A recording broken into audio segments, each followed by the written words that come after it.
আসসালামু আলাইকুম। Samsung ফোনগুলোতে save মোডের সমস্যাগুলো খুব কমন একটা সমস্যা। আপনারা দেখতে পাচ্ছেন ফোনে সেভ মোড সমস্যাটা উঠে আছে। এটা খুব সহজেই ২-১ মিনিটের ভিতরে আমরা এটা সমাধান করতে পারবো। প্রথমে আপনি সেটটাকে বন্ধ করে দেবেন, বন্ধ করবেন। বন্ধ করার পর আপনার ভলিউম ডাউন বাটন এবং পাওয়ার বাটন দুটো একসঙ্গে চাপ দিয়ে রাখবেন। চাপ দিয়ে রাখার পরে সেটটা অন হলো, মানে স্যামসাং লেখার সঙ্গে সঙ্গে ছেড়ে দেবেন।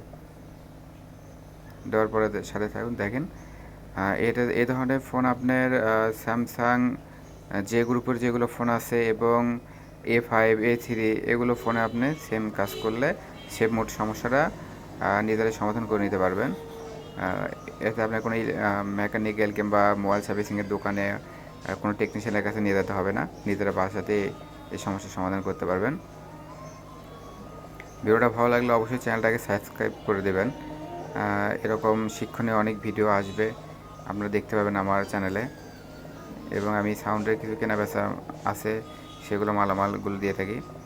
দেখেন সেভ মোড অটোমেটিক চলে গেছে। ভিডিওটা ভালো লাগলে অবশ্যই চ্যানেলটাকে সাবস্ক্রাইব করবেন, একটা লাইক শেয়ার কমেন্ট করে দিতে পারেন। অনেক কষ্ট করে ভিডিওগুলো তৈরি করতে হয়, এটা আমার জন্য করতেই পারেন। আসসালামু আলাইকুম, সবাই ভালো থাকবেন। ভিডিওটা দেখার জন্য সবাইকে ধন্যবাদ।